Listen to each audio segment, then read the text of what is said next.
The grand hall of the Veltron Imperial Palace glittered with lights from 1,000 crystal chandeliers.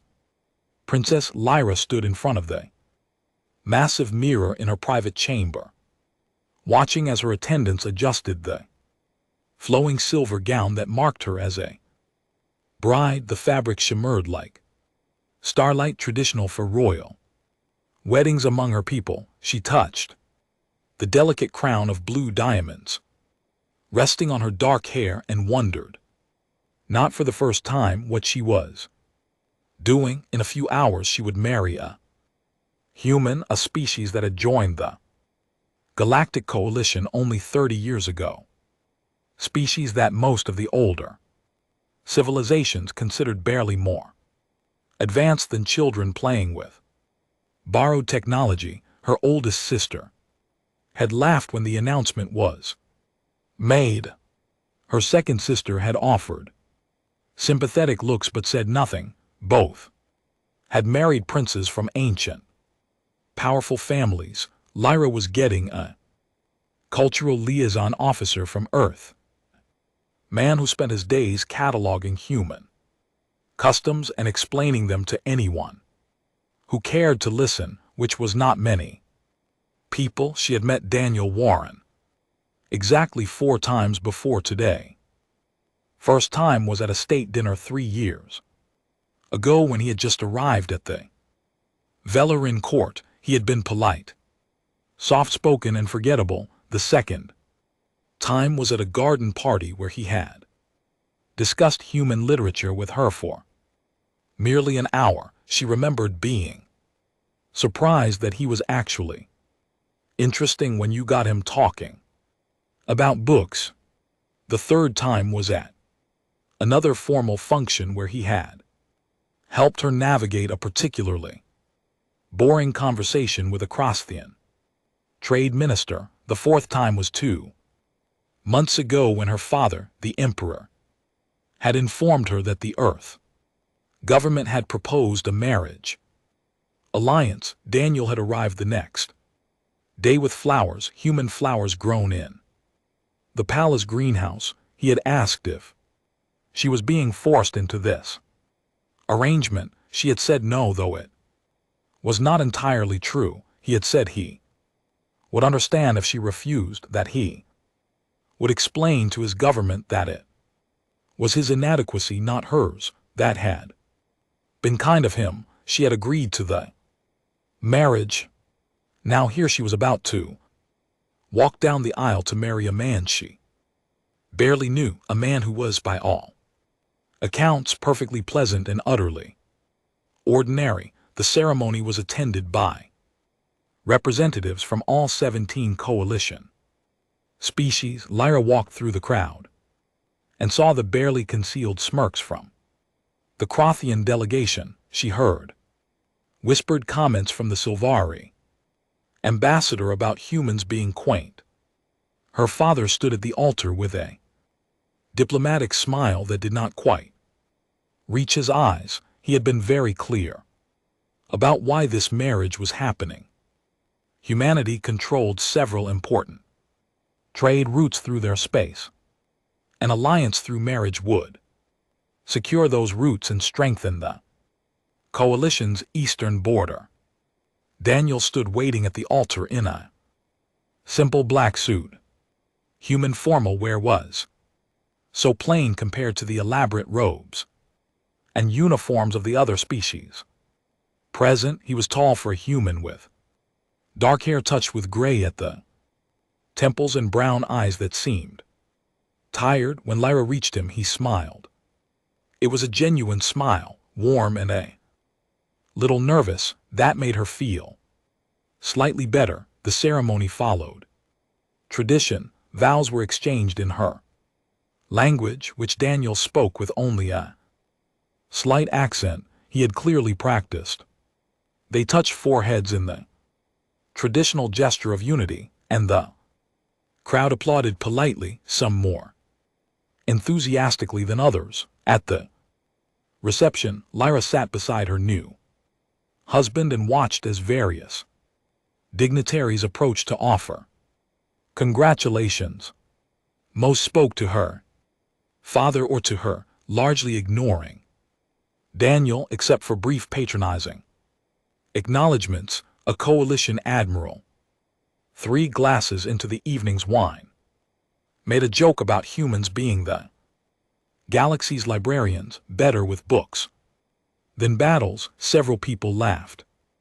Daniel simply smiled and changed the subject to the excellent food being served. Lyra felt heat rise in her cheeks, not anger at Daniel, but embarrassment that her husband was being mocked at their own wedding and seemed not to care, or perhaps he was so used to it that he had stopped caring. That thought made her feel worse. Later, when they had a moment alone on one of the balconies overlooking the capital city, Daniel stood beside her in comfortable silence. The twin moons of Velara Prime cast silver light across the spires and towers below. I'm sorry, Lyra said quietly. Daniel looked at her with surprise. For what? The way they treat you, the way they treat all humans. It's not right. He shrugged, his expression thoughtful. They don't know us yet. We're new to all this. Give it time. Doesn't it bother you? Not really, Daniel said. He looked out at the city lights. I've been here 5 years. I've learned that most people believe what they want to believe. Fighting it just makes them defensive. Better to let them think what they think and prove them wrong through actions, not arguments. Lyra studied his profile. There was something about the way he said it so calmly that made her think he had experience with being underestimated. You're more patient than I am. Patience is just another word for waiting for the right moment, Daniel said. Then he smiled at her, that same warm smile from the altar. But I appreciate you being bothered on my behalf. That's very kind. Daniel worked from their shared apartments in the palace, attending meetings and writing reports that he said were very boring. Lyra continued her own work as a cultural ambassador, teaching alien children about history and art. They had dinner together most evenings. Daniel cooked sometimes strange human recipes that were surprisingly good. He asked about her day, listened when she talked, and offered thoughtful comments. He was easy to live with.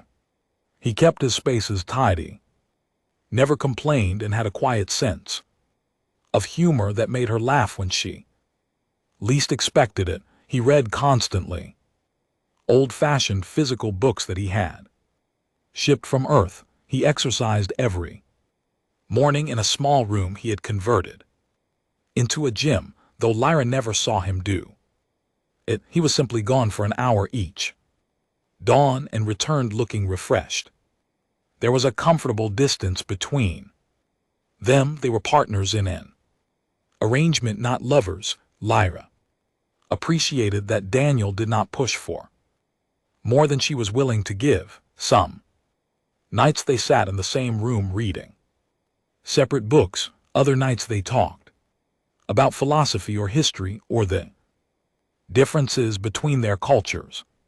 One evening, about a month after the wedding, Lyra asked him why he had agreed to this marriage. Daniel looked up from his book, considering the question seriously. Honestly, I read your dissertation on cultural integration theory, the one you wrote at the academy. It was brilliant, I thought.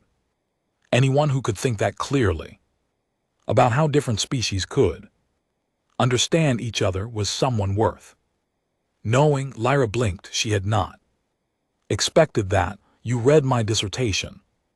That was published 8 years ago. No, I've read most of your work. You're one of the leading thinkers on cross-cultural communication in the coalition. He smiled. I volunteered for this assignment, Lyra. I wanted to meet you Something warm unfurled in Lyra's chest. It was the first time since the wedding that she felt like maybe this arrangement could become something real. Something chosen rather than obligated. "Thank you for telling me that," she said. Softly, Daniel returned to his book, but Lyra noticed he was smiling. In the quiet of their shared life, Lyra began to think that perhaps she had not made such a terrible bargain after all. Daniel was kind, intelligent, and respectful. If he was not a warrior, prince, or a powerful politician, well, perhaps that was fine. Perhaps gentle and steady was exactly what she needed. She had no idea how wrong she was about who Daniel Warren really was. 6 months had passed since the wedding, and Lyra found herself genuinely happy. It was not the passionate romance from the story she had read as a child, but it was something better, something real. Daniel had become her friend, her partner in the truest sense. They understood each other in ways that surprised her. The morning routine had become familiar. Daniel rose before dawn, disappeared into his exercise room, and emerged an hour later looking calm and centered. They had breakfast together while discussing the day ahead. He always asked what she had planned, remembered details from previous conversations, and offered insights that were often more helpful than he probably realized. But there were strange things, too, small things that Lyra noticed but did not quite understand. Daniel had a private study that he kept locked. He said it was just for boring government work, reports, and communications with Earth that would put anyone to sleep.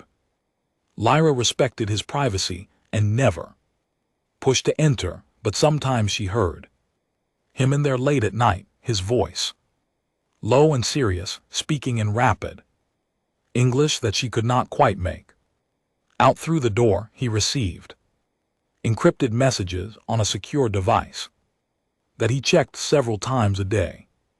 When she asked about them once, he had smiled and said they were just bureaucratic updates from Earth's diplomatic corps. You know how governments are, he had said. 10 messages to say what could be said in one. There were scars too. She had seen them when they went swimming in the palace pools.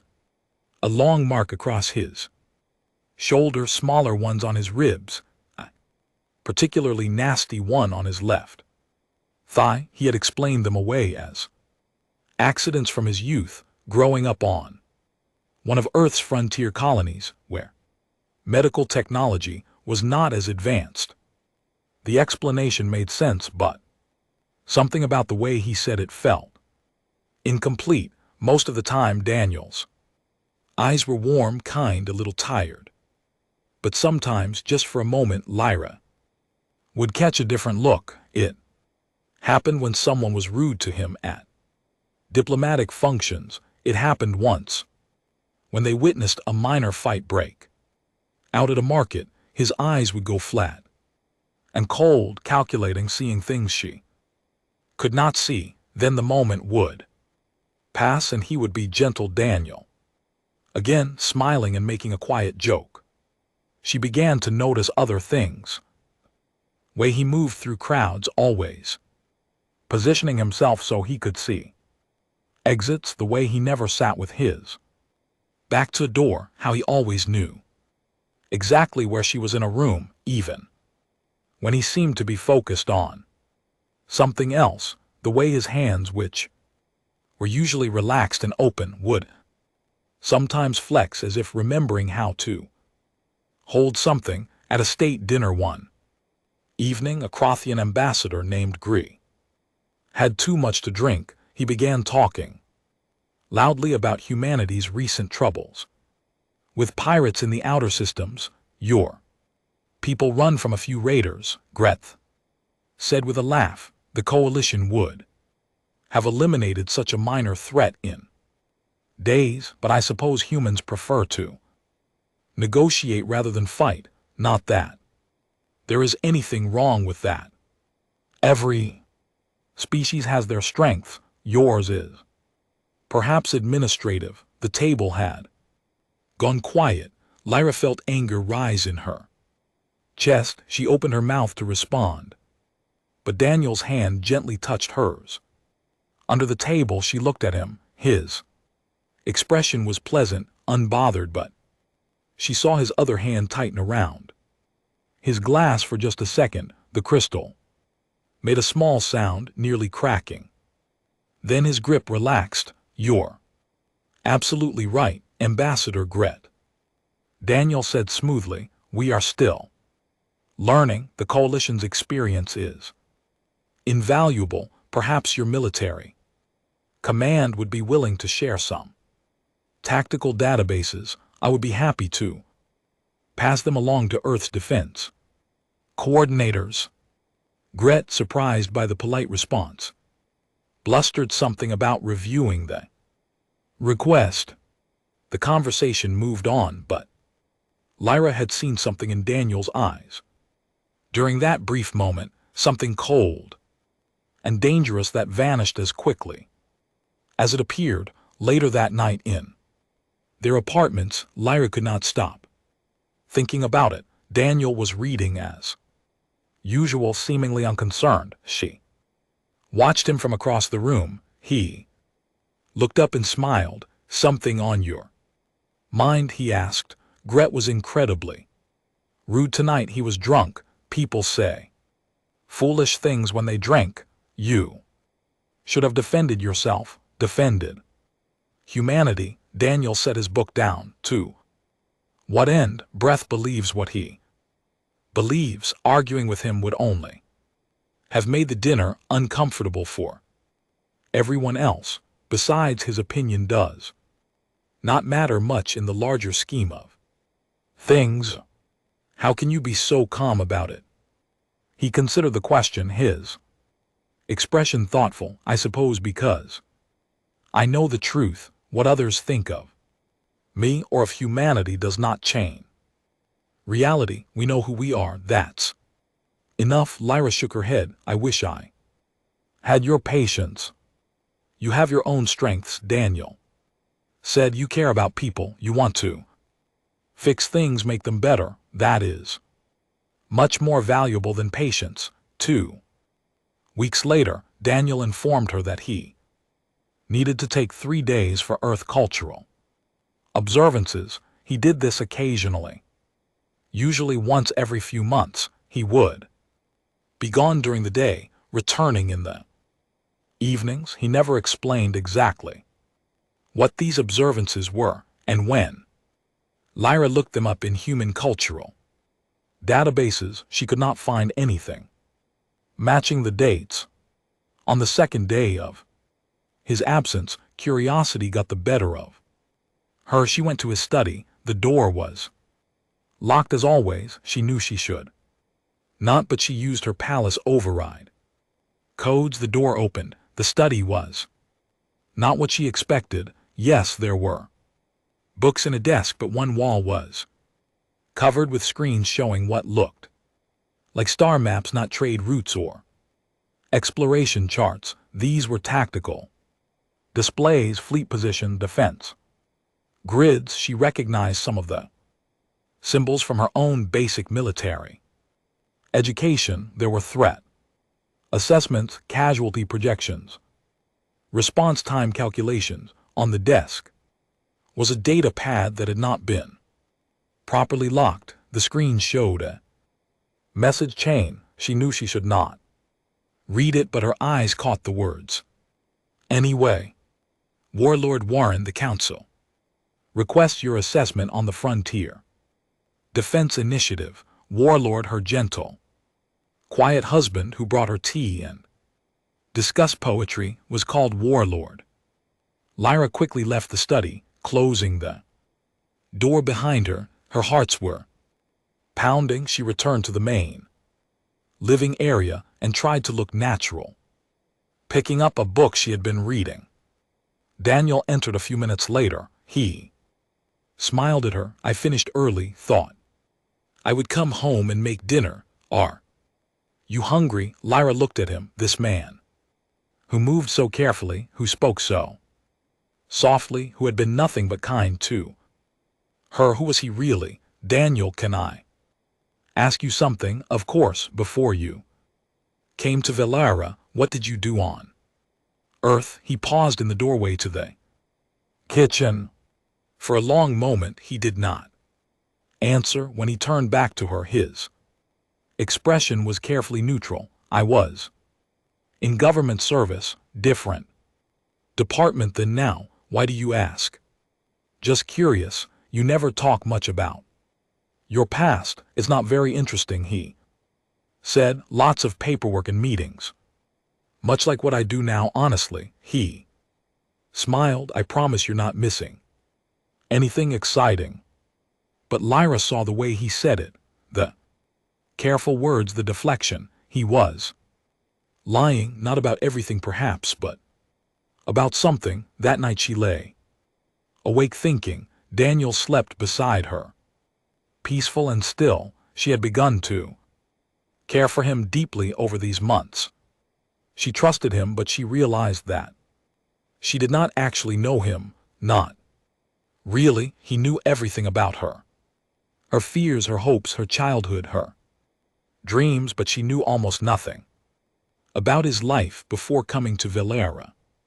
Who was Daniel Warren, and why did someone call him Warlord? The questions troubled her, but she did not know how to ask them without admitting she had entered his private study, so she stayed silent and watched, paying closer attention to the man she had married, the gentle diplomat who never raised his voice, who smiled at insults and changed subjects rather than fight, who read poetry and cooked dinner and asked about her day, the man with scars he did not explain and eyes that sometimes went cold, who had tactical displays hidden in his study and received messages from people who called him Warlord.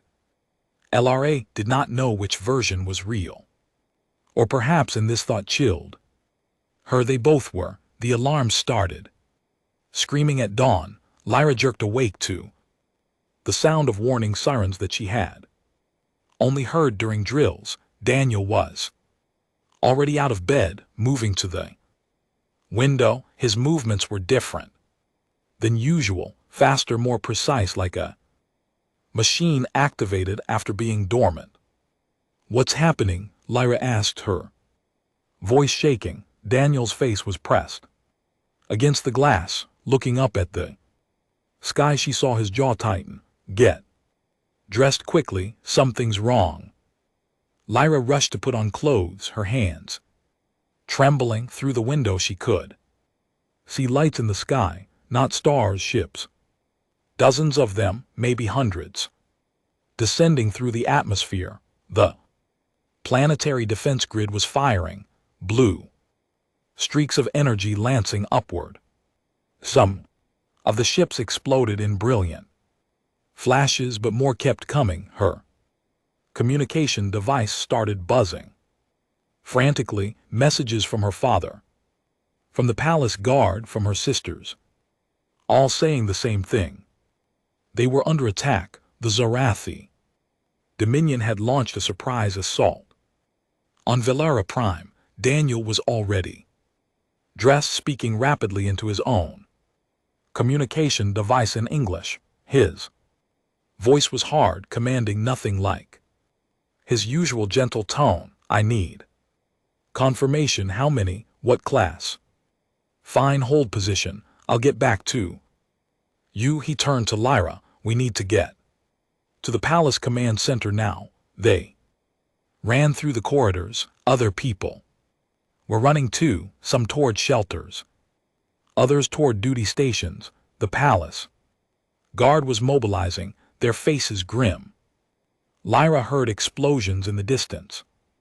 The shields were holding, but she could feel the impacts through the stone floor. The command center was chaos. Her Father stood at the center, surrounded by military advisors and holographic displays showing the battle in orbit. The Velaran defense fleet was engaging the enemy, but it was clear they were badly outnumbered. The tactical display showed red markers spreading across the system like a plague. Father Lyra called out. The Emperor turned, relief crossing his face when he saw her. Then he noticed Daniel and nodded. Good. You're both safe. Lyra, I need you to help coordinate civilian evacuations. Daniel, please stay with her. But Daniel was not looking at the Emperor. He was looking at the tactical display, his eyes moving rapidly across the data. His expression was focused in a way Lyra had never seen before. This was not the quiet diplomat who read books in the evening. This was someone else entirely.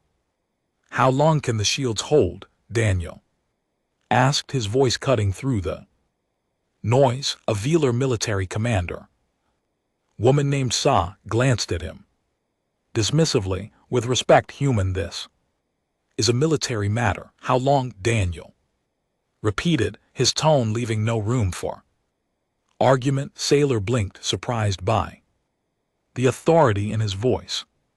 3 days, maybe 4 if we divert all available power, but coalition reinforcements are at least 3 weeks away. Daniel moved to one of the communication stations, pushing aside the operator there. His fingers flew across the controls with practiced ease. I need a direct line to Earth, secured. Channel authorization code, Victor 77. Alpha, you cannot just take over our communications. Sella protested. Watch me, Daniel said flatly. The screen flickered and then connected. A face appeared, a human woman in military uniform, her expression hard. This is Earth Defense Command. Verify authorization. This is Daniel Warren. Authorization. Omega 77 Alpha, I need to speak to Fleet Admiral Chen immediately. Priority override. The woman's eyes widened. Sir. Confirming identity. Please wait. Lyra stood frozen. Sir, Fleet Admiral, what was happening? Another face appeared on the screen, an older human man with close-cropped gray hair and cold blue eyes. Warren, I was wondering when you'd call. Saw the reports about Valera. How bad is it? Bad. They're hitting with everything they have. Local defenses are overwhelmed. I'm invoking Article 12 of the Terran Defense Mandate. The Admiral's expression darkened. That's full deployment authorization. Are you sure? They attacked a coalition world under treaty protection. They attacked my wife's home world. Yes, I'm sure. Rules of engagement unrestricted. The Zirathi need to understand that this stops now or it escalates to total war. Their choice. Understood. I'll begin deployment immediately. 5th Fleet can be there in 4 hours. 6th and 7th can follow in 8. You want them all? Yes. All of them. Warren, you understand what you're asking for. If we deploy the fleets, there's no hiding anymore. Everyone will know. Good, let them know. I'm done pretending. The Admiral nodded sharply. The 5th Fleet will jump immediately. Good hunting, Warlord. The connection ended. The entire command center had gone silent, everyone staring at Daniel. He turned to face them, and Lyra saw that his entire demeanor had changed. He stood differently, shoulders back, chin up. His eyes were hard. This was not her husband. This was someone she did not know. What did you just do? The Emperor asked quietly. I called for help. Earth is sending fleets to defend. Prime. Commander Sella shook her head. Fleet, humanity has barely 20 warships. According to our intelligence, even all of them could not arrive in 4 hours from Earth space. That's 3 weeks travel. Daniel looked at her. Your intelligence is wrong about many things.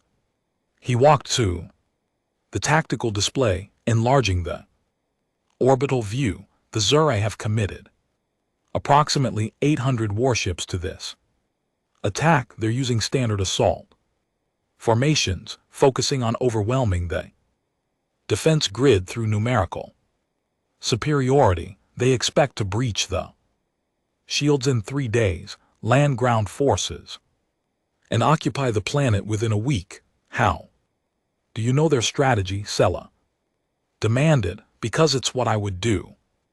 If I were them, the Fifth Fleet will arrive in 4 hours. They'll engage immediately. The Zarathi will likely hold position, thinking they still have overwhelming numbers. When the 6th and 7th arrive, will execute a 3-point encirclement and destroy their command ships. The Zarathi will retreat or die. Those are their only options. Lyra found her voice.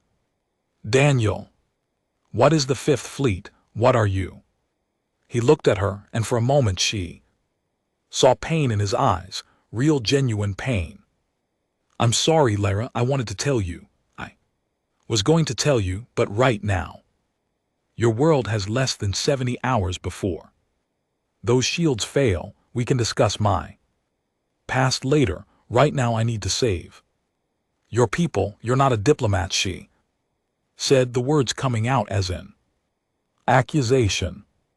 I am a diplomat now, but I wasn't always. He took a breath. 15 years ago, I was the commanding officer of Earth's military operations. I fought in wars you've never heard of because we made sure the coalition never found out about them. I was good at it, too good. When Earth joined the coalition, they needed someone who could be the gentle face of humanity, someone to make you all think we were harmless. That was my new assignment. You've been lying to us for 5 years, the Emperor said, his voice shaking with anger. I've been keeping my people safe, Daniel replied. If the coalition had known what humanity really was, what we're really capable of, you would never have accepted us, maybe even moved against us. So yes, we lied. We're very good at lying, but we're better at war. Lyra felt like the floor had dropped out from under her. Everything she thought she knew about Daniel, about humans, about the last 6 months of her life was a lie. Did you ever care about me, or was I just part of your mission? Daniel turned to her, and his expression softened slightly. I volunteered for this assignment, Lyra. Not because Earth ordered me to, but because I wanted to meet you. Everything I told you about reading your work, about wanting to know you, that was true. The rest, he gestured helplessly. The rest was necessary. I'm sorry. Before Lyra could respond, the communication system chimed. A voice spoke in Zarathi, which the computer translated. Velaran command, this is war. Master Krell of the Zarathi Dominion. Your defense fleet has been neutralized. Surrender your shields or we will destroy your orbital stations with all hands aboard. You have 1 hour to comply. The command center erupted in chaos again, but Daniel was already moving back to the communication station. He opened a broadband channel that would reach every ship in the system. This is Daniel Warren speaking on behalf of Earth and the Terran Defense Mandate. To the Zarathi Dominion, you are currently attacking a coalition world under formal protection treaty. The Fifth Fleet of the Terran Navy is currently in jump space and will arrive in the system in approximately 3 hours and 40 minutes. You have 1 opportunity to withdraw your forces and depart this system. If You are still here when the Fifth Fleet arrives. Earth will consider your presence an act of war. Choose wisely. There was silence on the channel then. Laughter. Krell's voice came back, dripping with contempt. Humans you send. Humans to threaten us. We know your species, Warren. You have a handful of patrol ships and delusions of importance. We will destroy whatever token force you send and then destroy your home world for your impudence. You have been warned. What happens next is your choice. He closed the channel and looked at the Emperor. I recommend we begin evacuating non-essential personnel from the orbital stations. Zarasi won't hurt them if they think they're winning, but when the fleet arrives, things are going to get violent. Very quickly, the Emperor stared at him. You're serious? You actually have fleets coming? 3 of them. Yes, how many ships? Enough, Daniel said. Then he finally looked back at Lyra. His eyes were sad. I'm sorry. I know I've broken your trust. When this is over, if you want me to leave, I'll understand, but right now, I need to focus on keeping you alive. Lyra did not know what to say. She just nodded, numb. Daniel turned back to the tactical displays, already lost in calculations and strategy, and Lyra watched this stranger, who wore her husband's face, and wondered if she had ever known him at all. 3 hours and 37 minutes after Daniel's broadcast, space itself seemed to tear open. Lyra watched the tactical display in horror and awe as jump signatures appeared across the system, not the small flickers of single ships that she was used to seeing. These were massive distortions in space, each one large enough to accommodate dozens of vessels. The first ships began to emerge, then more and more. Lyra stopped counting. After 50, Commander Sella stood with her mouth hanging open. The Emperor gripped the edge of the command table so hard his knuckles turned white. Mother of stars, someone whispered. The tactical display updated as the ship's identifications came through. 300 warships, not patrol craft or exploratory vessels. These were military ships built for one purpose only. The fleet designation scrolled across the screen. 5th Fleet, Terran Navy. Daniel stood at the communication station, his face illuminated by the screens. He had not slept since the attack began. He had barely moved, but he did not look tired. He looked focused in a way that was almost frightening. All ships, this is Fleet Command. Report status. His voice rang out with authority. Responses came back immediately, crisp and professional. All ships operational. All weapon systems online. All crew at battle stations. They were ready for war.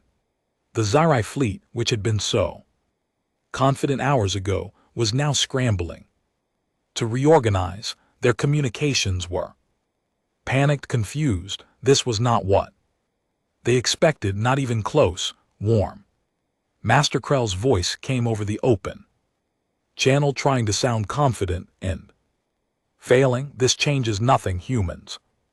We still outnumber you. We will destroy your fleet and then finish what we started. Daniel and LT Unk and GT's reply was cold and empty of emotion. Last chance, Warm Master. Withdraw now or face the consequences. We will not ask again. We are the terror of this sector. We have conquered 40 worlds. We know, Daniel said quietly. We've been watching you for years, waiting. You finally gave us a reason to act. Attack. The order was simple and absolute. The Terran fleet moved as one organism, ships flowing into attack formations with a precision that made the Veloran military officers Gasp, Lyra had seen coalition fleets.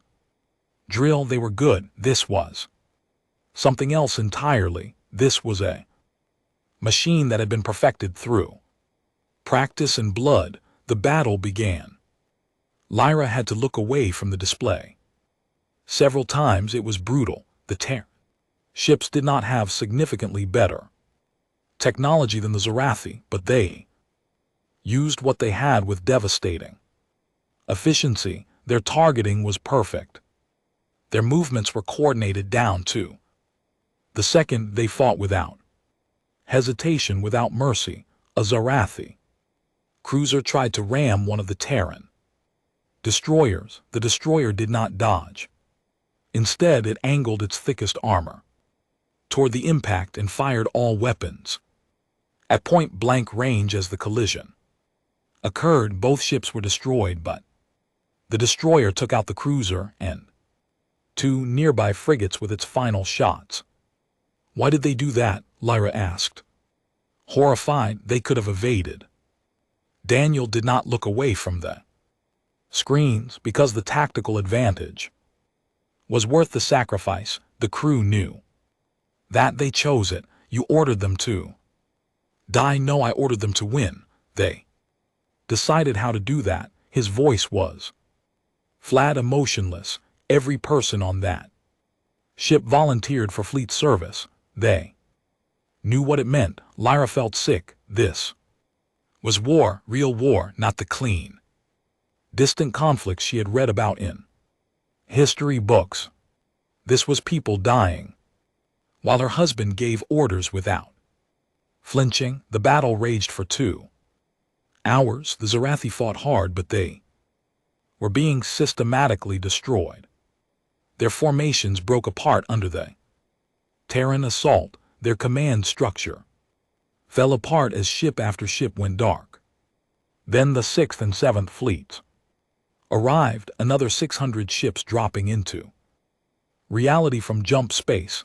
The Zarathi front collapsed entirely. Warm Master Krell's voice came over the channel. No longer arrogant. We surrender. We request terms. Daniel's response was immediate. Denied. You were offered terms before the battle. You chose to fight. Now you will face the consequences. Any ship that does not immediately jump out of this system will be destroyed. You have 60 seconds to comply.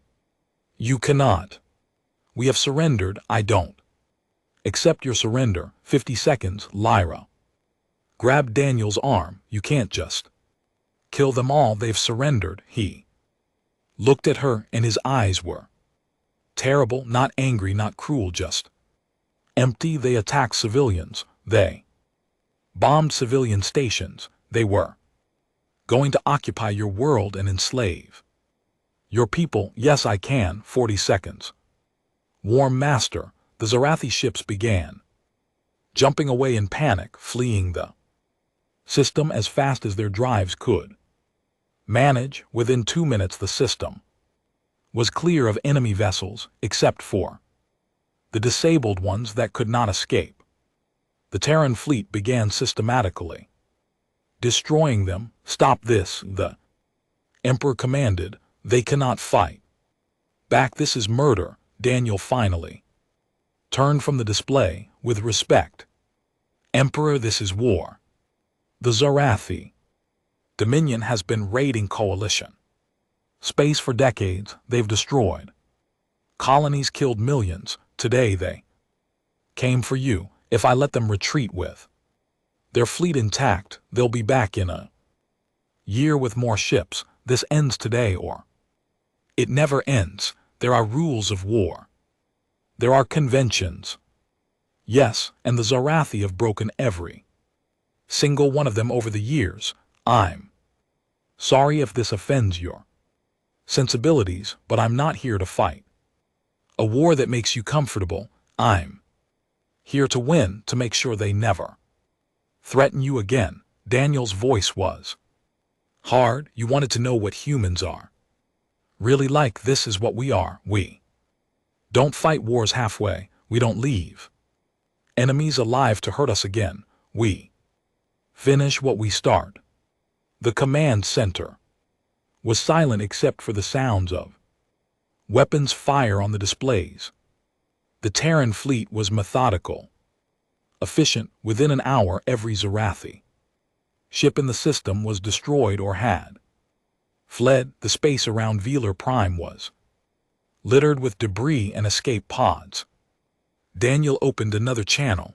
All Terran ships recover enemy survivors for transfer to Coalition custody. Begins search and rescue operations for any Velaran personnel in distress. Established defensive perimeter.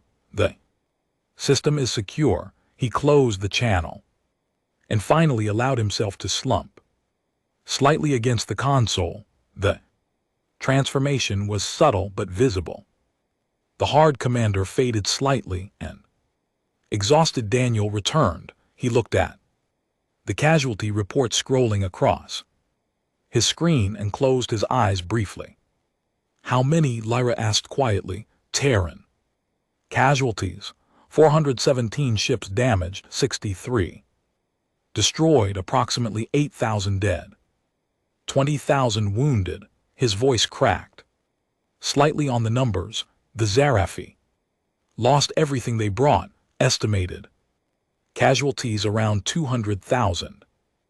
Does it bother you, she asked, that you just killed 200,000 beings? Daniel looked at her and she saw real pain in his eyes now. The emptiness was gone, replaced by something raw. Every single day for the rest of my life, it will bother me, but I would do it again for you, for your people, for the chance that maybe this is the last time we have to do this. He walked away from the console toward the Emperor. Your Majesty, I formally request permission to establish a permanent Terran defense garrison in your system. We can have stations operational within a month. We'll coordinate with your military and share our tactical databases. No more secrets. The Emperor stared at him. Who are you really? Daniel Warren. 15 years ago, I was the Supreme Commander of Earth's armed forces. We called the position Warlord because Commander sounded too clean for what we did. We fought wars in deep space against threats the Coalition never knew about. We fought each other. We were violent and ruthless and very good at killing. When the wars ended, Earth's government decided we needed to change to be better. They sent me here to learn to be peaceful, to prove humans could be more than warriors. But you're still a warrior, Lyra said softly. I tried not to be. I tried very hard. I wanted to be the person you thought I was, kind, gentle, harmless. He looked at his hands. But when you were threatened, that all went away. I became what I needed to be to protect you. I'm sorry.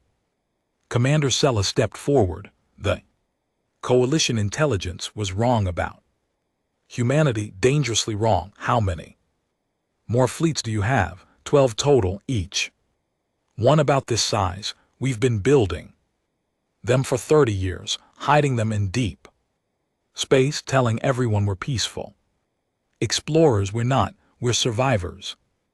And we're very good at surviving. Room was quiet. Lyra looked at this man. She had married this stranger who had shared her bed and her life while hiding weapons that could destroy civilizations. She should hate him. She should feel betrayed, and part of her did. But another part of her understood. He had lied to protect his people. He had hidden his strength because showing it would have made everyone fear humanity. And when violence had come, he had not hesitated to become a monster to save her world. I don't know if I can forgive you, Lyra said quietly. You lied to me, to everyone. I know, Daniel said. I understand if you want me to. Leave, she looked at him, really looked. At him, at the exhaustion in his eyes. The weight of 8,000 deaths on his shoulders, the pain of being what he had. Tried so hard not to be anymore. I don't want you to leave, she said. Finally, but I need time, I need to understand who you really are. That's fair, Daniel said softly. He turned back to the tactical displays, back to the work of securing the system and helping the wounded, and Lyra watched him, this warlord who read poetry and wondered if anyone could truly be both. The week after the battle felt longer than the 6 months before it. Lyra moved through the palace in a daze, attending briefings, helping coordinate relief efforts, trying to process everything that had happened. The Terran fleet remained in orbit, a constant reminder of the power humanity had been hiding. Constant reminder of who her husband really was. Daniel worked almost constantly. He coordinated with Earth, with the coalition, with the Terran military. He oversaw the installation of defense stations. He testified before the Coalition Council via hologram, enduring their fear and anger with the same patience he had shown when they mocked him. Some coalition members wanted humanity expelled as too dangerous. Others wanted Earth to take over coalition defense entirely. The debates raged on. Through it all, Daniel remained calm and diplomatic. The warlord who had destroyed an entire fleet with cold efficiency was gone, replaced once again by the quiet man who chose his words carefully. But Lyra could see the truth now. Both versions were real. He was both the gentle diplomat and the ruthless commander. The question was, which one was he trying to be and which one he actually was? They barely spoke during those first days. They slept in the same room, but might as well have been on different planets. The comfortable silence they had shared before was now heavy and awkward. Lyra caught him watching her, sometimes with an expression of deep sadness, but he never pushed. He gave her space. It was her father who finally forced the conversation. 1 week after the battle, the Emperor summoned both of them to his private study. He looked older than Lyra remembered, tired and troubled. The Coalition Council has made their decision, he said without preamble. Humanity will retain membership but must disclose full military capabilities within 6 months. Earth has agreed. Additionally, they are requesting that humanity take a more active role in coalition defense. They want you, Daniel, to serve as the coalition's supreme military advisor. Daniel shook his head immediately. I respectfully decline, Your Majesty. I retired from military command for a reason. I don't want to go back to that life. The council was very clear. They will not accept anyone else. They fear humanity, but they fear you. Specifically, better to have you where they can see you. They think I'm a diplomat now, not a soldier. The Emperor's expression hardened. You were never just a diplomat. We both know that. The question is, what will you be going forward? Lyra watched the conflict play across Daniel's face. Finally he said, but I need to talk to my wife first. After they left the Emperor's study, Lyra led Daniel to the palace gardens. It was evening and the twin moons were rising over the city. They walked in silence until they reached a quiet spot by the fountain where they had stood on their wedding night. I need you to tell me everything, Lyra said. No more secrets, no more hiding. If we're going to make this work, I need to know who you really are. Daniel was quiet for a long time. Then he began to talk. He told her about the frontier wars, conflicts that had raged in deep space before humanity joined the coalition, wars between human factions, wars against unknown alien threats that had never made contact with the coalition. He told her about the battles he had commanded, the decisions he had made, the people who had died under his orders. We were brutal, he said. Quietly, we had to be. Space is unforgiving. The threats we faced didn't negotiate, didn't show mercy, so we learned not to either. I was good at it, Lyra, too good. I won every major engagement I commanded, but the cost. He looked at his hands. I sent so many people to die, young people, old people, volunteers and conscripts. They trusted me to use their lives wisely, and I did. But that doesn't make it easier. Why did you stop? Lyra asked. Because the wars ended, the human factions made peace. The unknown threats either disappeared or were eliminated, and I looked at what I had become and didn't recognize myself anymore. I was 34 years old and I had killed more people than most nations do in their entire histories. Earth's government offered me retirement, but I couldn't just stop. I needed to do something different to prove to myself that I could be more than a weapon. So you became a diplomat. I became someone who tried to prevent wars. Instead of fighting them, I studied culture, language, history. I learned how to talk to people, how to understand them. I thought if I could just be quiet and gentle and patient, maybe I could balance out some of the violence I had done. Maybe I could be someone you could love without being horrified. Lyra felt tears in her eyes. You should have told me. I know I wanted to. Every day I wanted to, but I was afraid. Afraid you would look at me the way you're looking at me now, like I'm a monster. I don't think you're a monster, Lyra said slowly. I think you're someone who did monstrous things because you thought you had to. That's different, is it? Yes, she took a breath. I've been thinking about this all week, about who you are, and I realized something. Man who brought me tea and discussed poetry with me, that was real. The man who listened to me talk about my work and ask thoughtful questions, that was real. The kindness, the patience, the gentleness, all of that was real. But so was the commander who destroyed an entire fleet to protect my world. Both versions are you. I don't know if I can be both, Daniel admitted. When I'm the warlord, I stop feeling things. I become cold, calculating. I see people as numbers, resources to be spent. I hate that version of myself, but that version saved my world, saved millions of lives, at the cost of hundreds of thousands of others. Lyra stepped closer to him.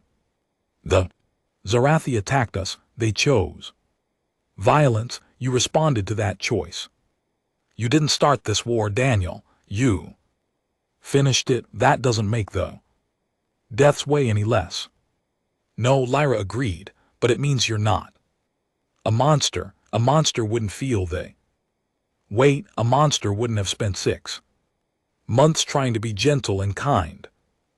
Monster wouldn't be standing here agonizing over whether to accept a position that might require you to make those decisions again. Daniel looked at her with such raw hope that it broke her heart. You really believe that? I'm trying to. I'm still angry that you lied. I'm still hurt, but I understand why you did it, and I think I can forgive you eventually.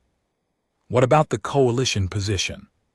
If I accept, I'll have to make decisions about defense, about military strategy. I might have to command forces again. Lyra considered this carefully. The Coalition is afraid of humanity now. They're afraid of you specifically, but they also know they need you.